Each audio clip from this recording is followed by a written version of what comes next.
bonsoir. Merci de votre fidélité au programme du groupe Évasion Guinée. Bienvenue dans votre émission Semaine pour l'actualité dans toute sa diversité. Un seul sujet au menu de ce numéro, l'actualité sociopolitique avec Elhadj Ibrahima Silaba.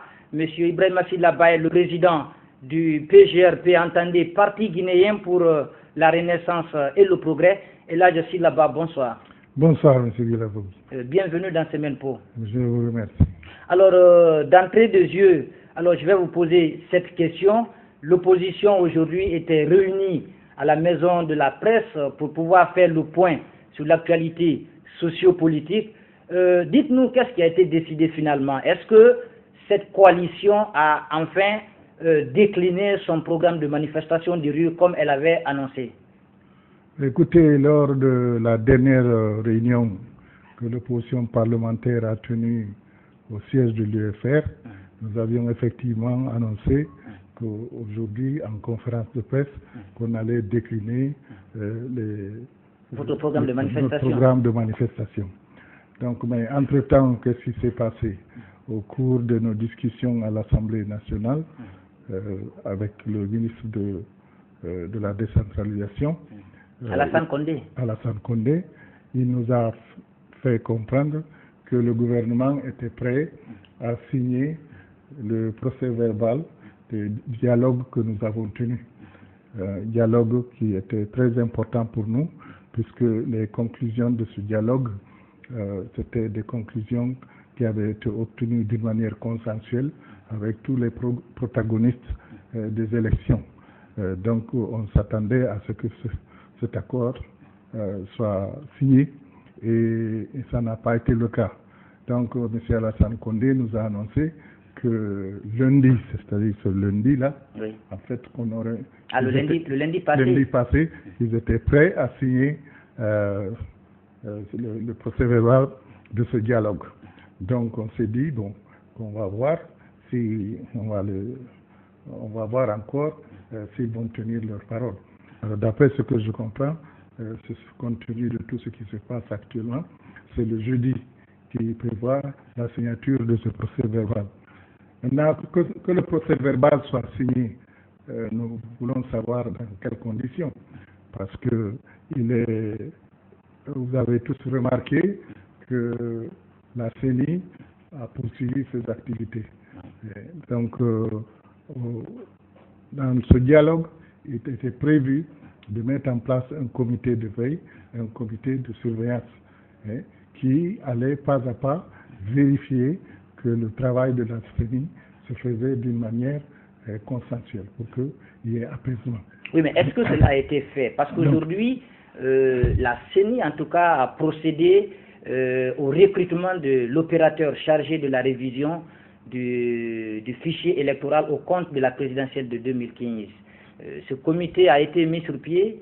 C'est ce que, effectivement, bon, nous l'avons appris comme vous, que la CENI avait recruté une société dénommée Gemalto pour conduire ces élections.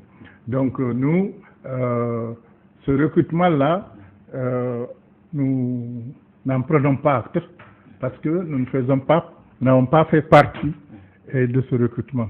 Disons, il était établi que dans l'accord, dans la conclusion du dialogue, que toutes les actions que la CENI allait mener seraient revues d'une manière consensuelle à travers ces deux entités qu'on allait mettre en place, le comité de veille et le comité de suivi. Maintenant, qu'est-ce qu'on fait? Ce que nous voyons aujourd'hui, c'est que la CENI est allée de l'avant pour recruter un opérateur. Maintenant que tous qu'ils ont fait les arrangements qu'ils veulent, arrangement entre la CENI et la mouvance. Maintenant, ils disent bon. Est-ce que vous avez la preuve de ce que vous avancez? Il y a eu l'arrangement. Mais c'est certain. Tout le monde est au courant ici que le président de la République avait invité la CENI, les membres de l'opposition, de la mouvance qui sont à la CENI, il les avait invités au niveau de Sékou Touré pour leur donner les instructions qu'ils voulaient donner. Quelles étaient ces instructions? Nous ne savons pas nous jugeons par les actes. Par les actes que nous voyons, c'est que la CENI fait fi de l'opposition et qu'elle continue sa fuite en avant. On n'est pas prêt à l'accepter.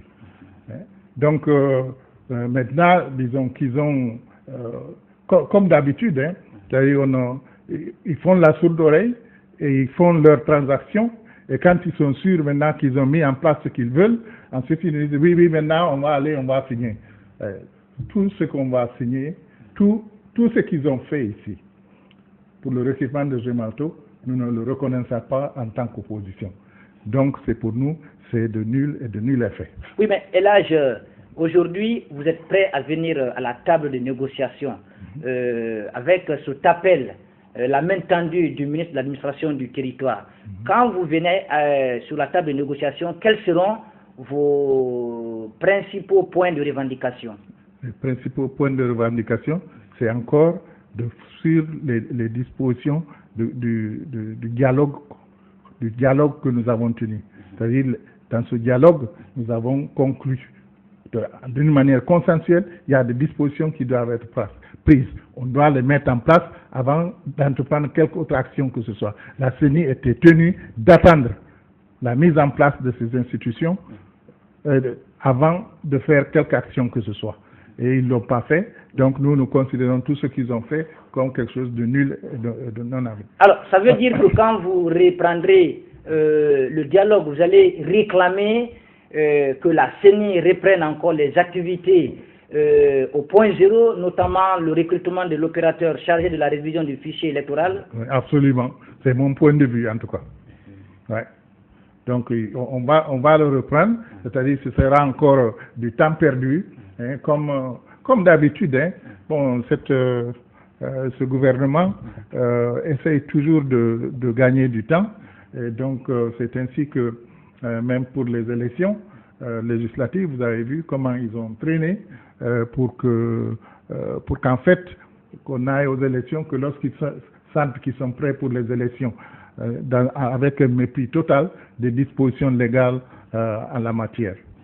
Oui, mais Elhadj, est-ce qu'aujourd'hui l'opposition n'est pas en train de se faire piéger encore? D'autant plus qu'on a entendu ce qu'elle réclamait au début. Elle réclamait la recomposition paritaire de la CENI notamment. Aujourd'hui, la CENI a procédé au recrutement de l'opérateur Gemalto. Quand vous venez, vous pensez que cette revendication va porter fruit, le fait de dire à la CENI de reprendre encore ses activités à zéro? Est-ce que l'opposition n'est pas en train aujourd'hui de prêcher dans le désert? Écoutez, donc, ce n'est pas prêcher dans le désert. Ce travail que nous faisons, en fait, ça ne concerne pas seulement l'opposition. C'est toute la Guinée qui doit être interpellée. C'est tous les acteurs, non pas, c'est tout le peuple de Guinée qui doit être interpellé. Oui, mais sur cette revendication, je pense que c'est l'opposition qui est en train de la réclamer. C'est pas tout le peuple de Guinée. Vous pensez que le peuple de Guinée accepte de se faire diriger de cette manière?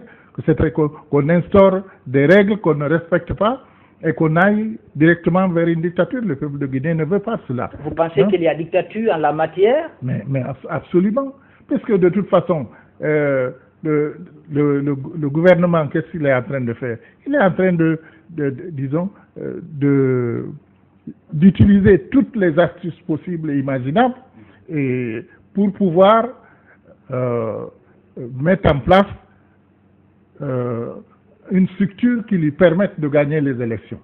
Mais nous n'allons pas l'accepter, parce que le peuple de Guinée ne va pas l'accepter non plus. C'est pour cela que nous sommes prêts à utiliser tous les moyens légaux qui sont à notre disposition pour empêcher le gouvernement d'aller dans le sens de ce qu'il veut actuellement, c'est-à-dire vers une usurpation du pouvoir à travers des élections tronquées.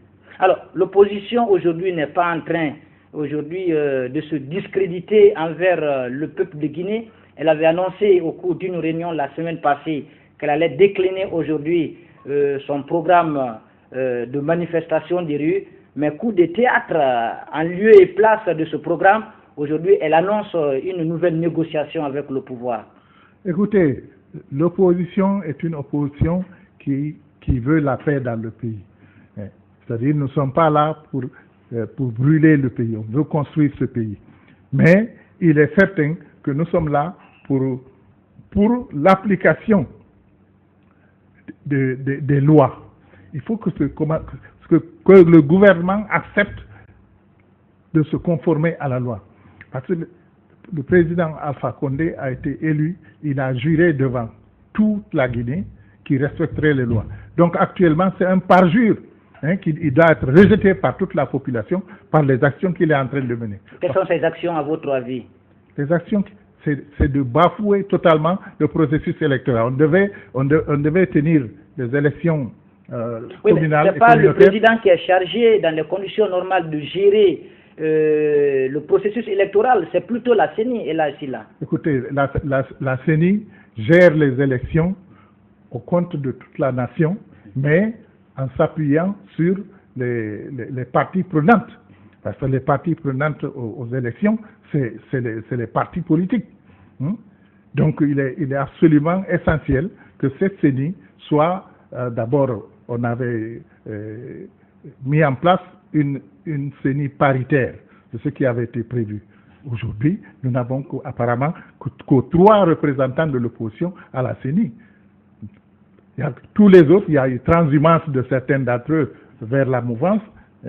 Et voilà, donc nous nous retrouvons devant une situation où la CENI n'est plus une CENI paritaire. Donc il faut qu'on revoie cette situation. Oui. Parce que la transparence que nous avions exigée, c'était à travers cette représentation paritaire au sein de la CENI. En tout cas, ça nous donnait quelque assurance, une sorte d'assurance que cette CENI allait travailler en ayant à l'esprit, disons, les intérêts de tous ceux qui sont concernés. Alors, vous voulez dire que la recomposition paritaire de la CENI est aujourd'hui encore un sujet qui va revenir au cours du dialogue interguinéen? C'est certain. Moi, à mon avis, on doit revenir là-dessus. Oui, si la CENI doit être recomposée, à votre avis, ça ne va pas perturber le calendrier électoral? Écoutez, le calendrier électoral, vous parlez de ce calendrier électoral, mais on ne va pas s'embarquer dans un calendrier électoral simplement pour qu'il y ait élection. Il faut qu'il y ait des élections. L'objet des élections, c'est que le peuple choisisse ses représentants. Donc, c'est son droit de le faire. Donc, il faut qu'on mette en place un processus qui permette cela. Donc, si le processus qui doit se permettre de valider l'expression de la nation n'est pas là, eh bien, ce calendrier doit être revu. On ne va pas se faire piéger encore sur question de calendrier. Mais une chose certaine, c'est que si le gouvernement, à mon sens, est en train de jouer quelque peu ici aux prolongations, parce que c'est ce que je vois. C'est-à-dire comme en 2015, 2015, c'est la fin du mandat d'Alpha Condé. Et je ne vois pas Alpha Condé dans une transition. Ça, le peuple ne l'acceptera pas. Et donc, vous parlez de 2015, nous avons les élections. Dans les conditions normales, dans les accords de juillet dernier, il était dit que les élections locales devaient être organisées d'ici la fin de l'année. Aujourd'hui, vous pensez que ça c'est tenable? Est-ce que les élections peuvent se tenir d'ici la fin de l'année avec la fièvre Ebola qui sévit dans le pays? Non, moi je pense que les élections peuvent se tenir. De toute façon, qu'est-ce que nous voyons dans le budget? Dans le budget de 2015 aujourd'hui, nous voyons c'est que dans l'inscription budgétaire, il y a un montant qui est inscrit qui ne peut couvrir que 250 milliards de francs guinéens, je crois, qui ne peuvent couvrir que les élections communautaires et communales. Il y a, d'après notre lecture de ce budget, il n'y a pas de ressources qui soient prévues pour l'élection présidentielle. Vous avez approuvé, les députés ici de l'opposition ont approuvé quand même ce budget. Quel budget? Les 250 milliards dont vous faites allusion. Non, le budget est à l'étude actuellement. Le budget 2015, il est devant l'Assemblée nationale, mais nous, en l'examinant, nous avons vu l'affectation, le montant affecté pour les élections. Et je pense que ce montant ne peut couvrir que les élections communales et communautaires. Donc, dans l'esprit certainement de ceux qui ont élaboré le budget, c'est seulement ces élections qui vont être tenues en 2015. Je dis, si tel est le cas, de toute façon, il faut absolument que ces élections se tiennent, parce qu'on ne peut pas accepter les délégations spéciales qui sont mises en place aujourd'hui et qui sont totalement illégales. Et donc, il faut absolument qu'on renouvelle les conseils communaux et communautaires à travers une élection libre et transparente. Donc, il faut qu'elle soit organisée. Et les élections présidentielles ne viendront qu'après. Ce qui veut dire, moi, à mon sens, tel que je vois les choses, en 2015, le gouvernement a l'intention de faire tenir les élections communales et communautaires, mais les présidentielles, il a l'intention de ne pas les tenir en 2015. Et c'est là que je dis que nous l'attendons, parce qu'il n'y aura pas de prolongation pour Alpha Condé. Donc il sera absolument nécessaire de mettre en place une transition pour organiser les élections présidentielles.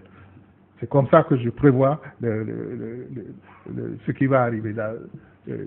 C'est ma lecture de ce qui va arriver. Alors, revenons un peu sur la recomposition paritaire de la CENI. Vous, votre parti politique, quel est aujourd'hui son point de vue réel sur la question? Écoutez, moi je pense que les partis, la CENI doit travailler nécessairement avec les partis politiques. Est-ce que cela ne compromet pas son indépendance, sa crédibilité? Est-ce que ce n'est pas une violation manifeste des lois de la République, notamment du Code électoral? Non, ce n'est pas une violation. C'est-à-dire que en fait, c'est pour assurer la transparence du processus. Nous avons estimé, d'abord, pourquoi on a créé la CENI? C'est parce qu'on n'avait plus confiance à l'administration du territoire qui organisait avant les élections. C'est cette administration du territoire qui avait cette responsabilité. Mais comme cette administration du territoire n'obéissait qu'à son chef, nous avons pensé qu'il fallait mettre en place une CENI paritaire où tous les partis politiques se retrouvaient. Et c'est ce qui a été fait. Et donc c'est cette CENI-là que nous voulons voir en place pour organiser les élections. Donc, à mon sens, cette CENI doit être recomposée. Alors, on revient aussi sur les élections. Vous disiez tout à l'heure que le pouvoir en place veut faire une prolongation, à votre avis. Et qu'est-ce qui vous fait dire ça, et là, là-bas?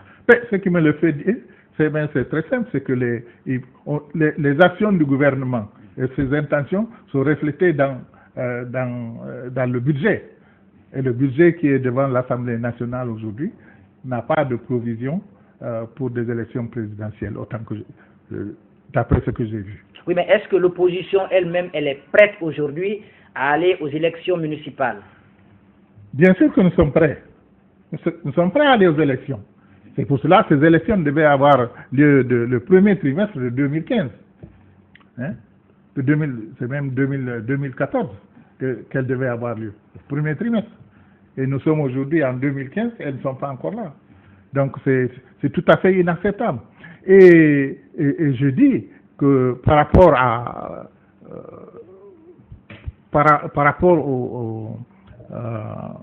la CENI, à la CENI, que cette CENI, d'abord, on l'a créée parce que il y avait des tares au niveau de l'administration du territoire. Et que cette CENI, si elle n'est pas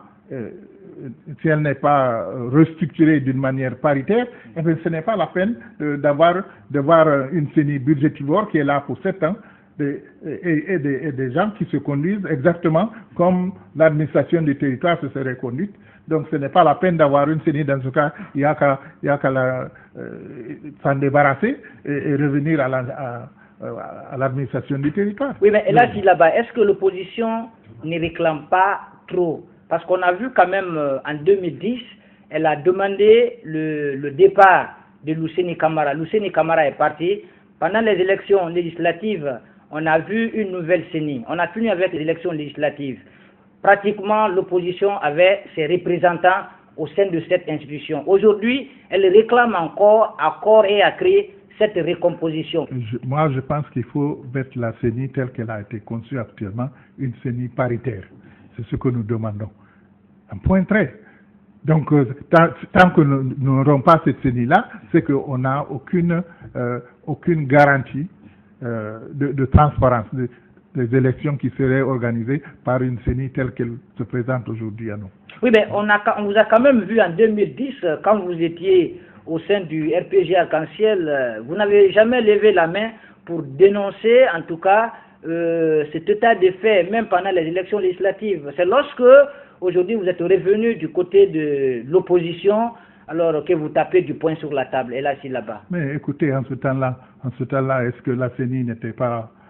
Sinon, on vous a vu en 2010 rouler pour le pouvoir. Mais absolument, en ce temps-là, nous n'avions pas encore eu lecture de ce que le pouvoir voulait faire. C'est-à-dire, c'est un pouvoir qui est parti sur une plateforme donnée, qui s'est engagé pour mener certaines actions qui correspondaient à notre vision de ce que la Guinée demandait, ce que le peuple exigeait, à savoir la réconciliation nationale, la paix, et la justice et la création d'emplois. Donc, c'est sur cette plateforme-là que nous avons dit que nous allions avec le RPG, puisque en ce temps-là, c'est le seul élément que nous avions pour juger ce que le RPG représentait. Maintenant, on les a vus aller. Il y a certains membres de votre parti d'ailleurs qui étaient membres du gouvernement à l'époque.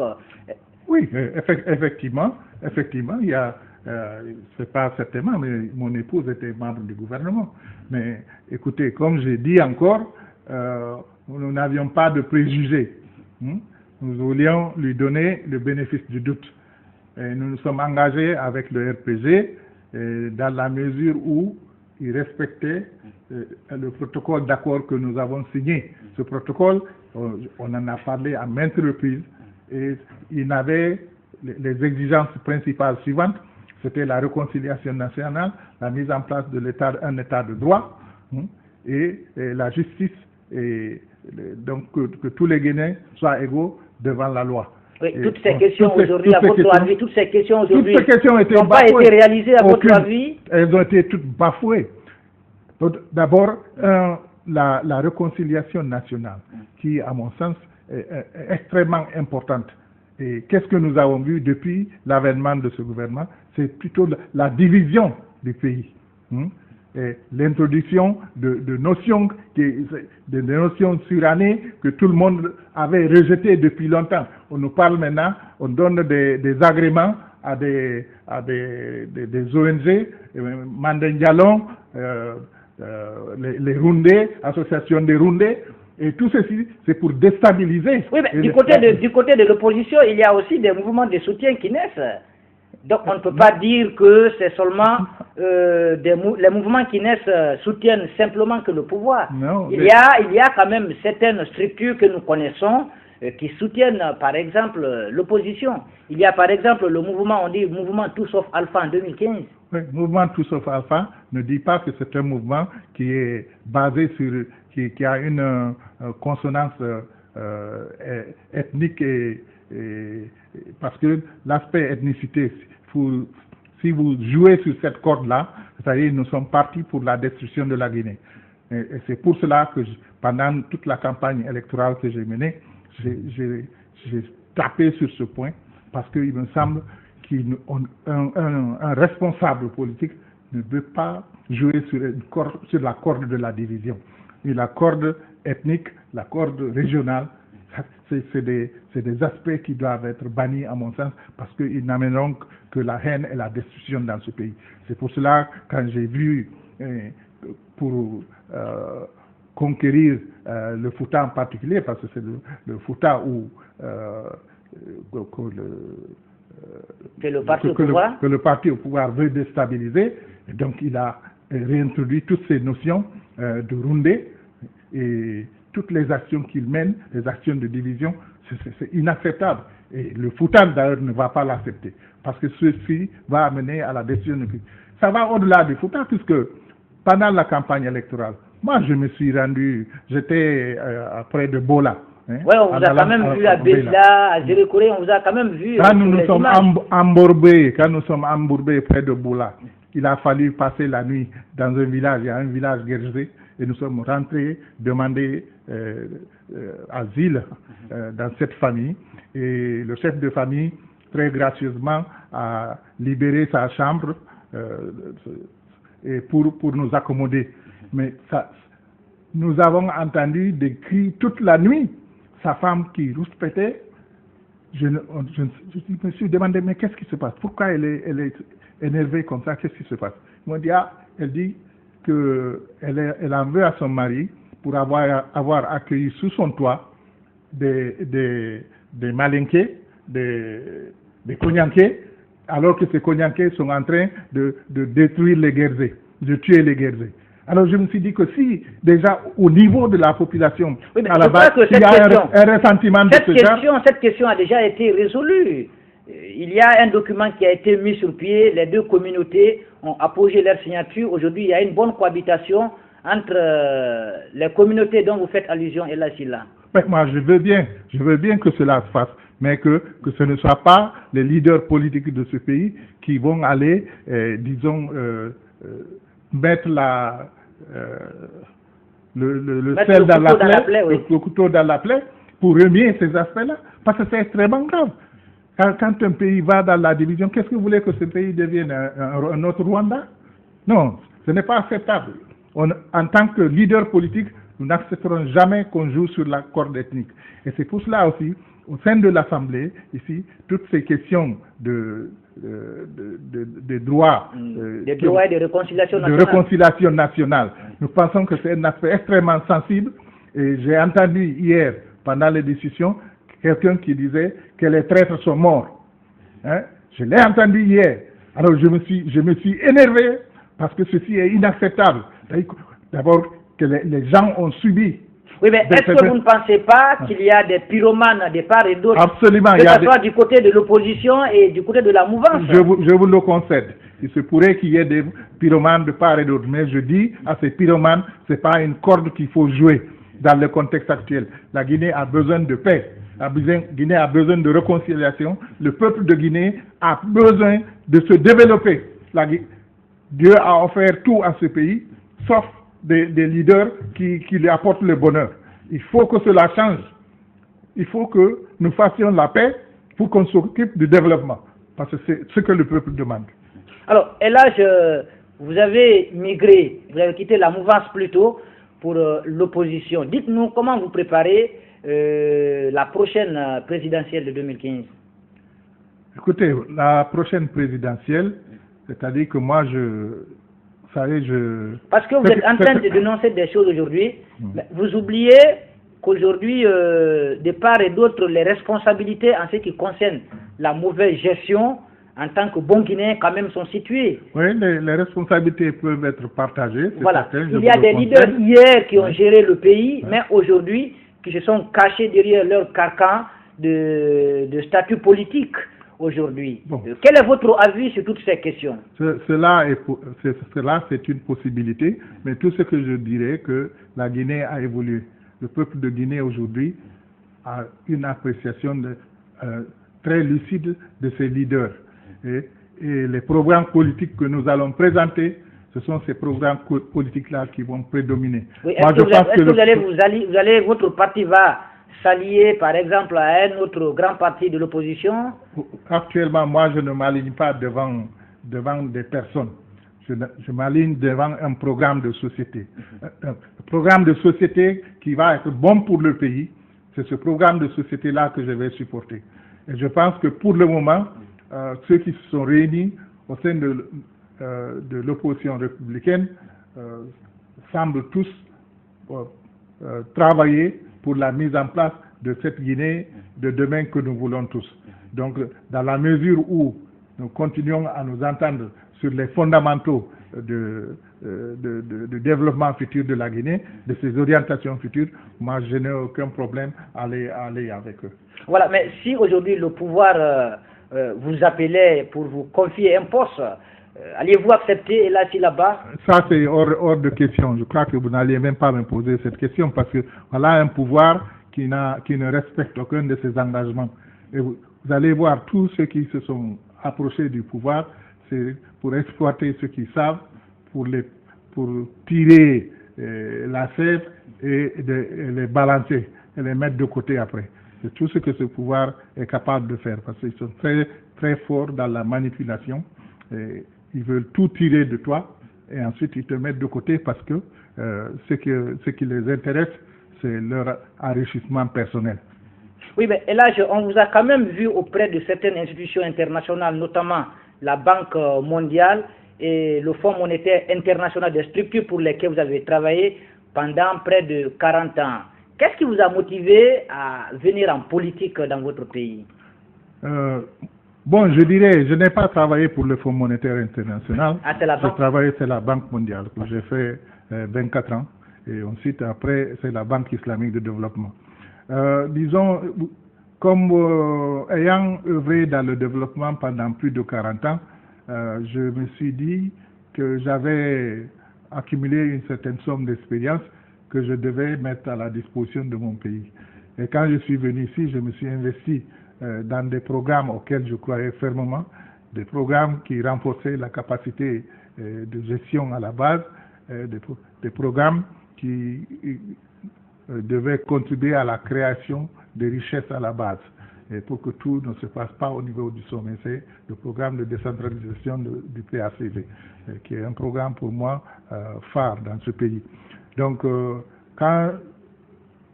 fil des années... C'est la seule action que vous avez réalisée? Non, c'est celle-là que je cite assez souvent, mais comme vous le savez, j'ai été presque pendant 10 ans le représentant sous-régional de la Banque islamique de développement pour la Guinée et la Sierra Leone. Et à ce titre, j'avais un portefeuille de projets, de plus de 24 projets pour la Guinée, et des projets qui s'inscrivaient dans tous les secteurs, aussi bien en particulier l'agriculture, l'éducation et la santé. Donc c'est des programmes que j'ai suivis et j'ai vu les dysfonctionnements qui empêchaient ces programmes d'avoir le plein impact de ces programmes. Ce sont ces dysfonctionnements que je me suis dit qu'il faudrait corriger, et la seule façon de le faire, c'était de s'impliquer dans la politique et d'avoir une plateforme d'expression pour pouvoir revoir tous ces aspects. Parce que, par exemple, au cours de l'examen du budget actuel, qu'est-ce que nous avons remarqué? Il y a plusieurs opérations d'investissement qui sont entamées, des fois depuis plus de 2 ans, et pour lesquelles il n'y a aucune allocation budgétaire au cours de l'année 2015. Les conséquences de ça sont très graves, parce que vous sautez sur des opérations nouvelles, et celles que vous avez initiées auparavant, vous êtes loin de les achever. Donc ça vous fait une bouillabaisse où en fait aucun résultat pour le pays. Il faut que les actions qui ont été évaluées, qui avaient été jugées rentables et tout, que ces actions soient exécutées jusqu'à leur terme, avant d'engager d'autres actions qui aussi vont commencer, ensuite on va sauter, on les laisse de côté, on va sur une autre action. Ceci est inacceptable. Je vous dirais, par exemple, pour la campagne contre Ebola. Anti-Ebola, oui. L'information est cruciale pour cela. Donc, pour ces informations, nous avons le ministère de la Communication et le ministère des Télécoms qui ont la charge des émetteurs. À la communication, ils ont des radios communautaires. Voilà. De l'intérieur du pays. À la communication, ils ont TV et radio, FM, et au niveau des télécoms, ils ont les ondes courtes et les ondes moyennes. Bon, les émetteurs ondes courtes et moyennes, c'est leur réhabilitation. Depuis que les émetteurs russes là, qui étaient périmés ont été changés par des émetteurs chinois, il y a des travaux à faire. Ces travaux ont été commencés. Et il était absolument essentiel que ces émetteurs puissent émettre pour que les populations à la base puissent entendre, disons, ce qui se passe au niveau d'Ebola pour qu'on puisse les sensibiliser. Mais on a vu dans le budget actuel, de 2015, il n'y a aucun sou qui est prévu pour ces émetteurs.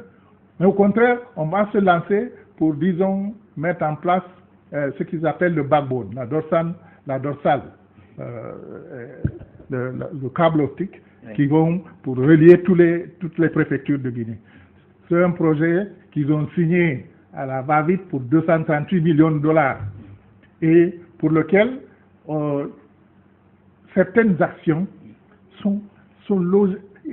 On s'est demandé comment on va financer cela. Il n'y avait que 66 milliards de francs guinéens qui étaient inscrits pour le projet Backbone. On dit, mais où est le reste?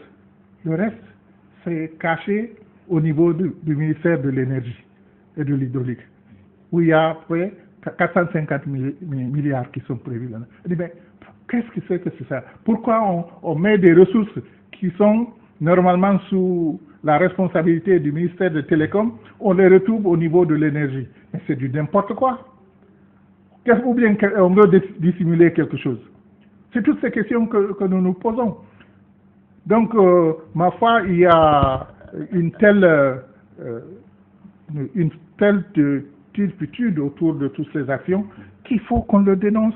C'est pour cela que l'Assemblée est là. Il faut qu'on le dénonce et qu'on mette ce pays sur les rails. Oui, mais vous êtes économiste de formation. Quand vous étiez dans le RPG... Je n'ai jamais été dans le RPG pour commencer. Oui, mais votre parti s'était allié au RPG actuel. C'était une alliance de circonstances qui n'a duré qu'un mois. Puisque dès après les élections, 1 à 2 mois, puisque dès après les élections, depuis ce jour-là, je n'ai pas communiqué avec le président de la République sur quelque sujet que ce soit. Je l'ai demandé à 2 reprises, il n'a pas jugé opportun de me répondre, donc je ne l'ai jamais plus sollicité et je ne l'ai jamais plus rien dit. Donc c'est aussi simple que ça. Donc je n'ai jamais été avec le RPG, donc ça c'est clair et net. Alors, et là, si là-bas, l'opposition guinéenne, de l'avis de certains analystes politiques, bat de l'aile.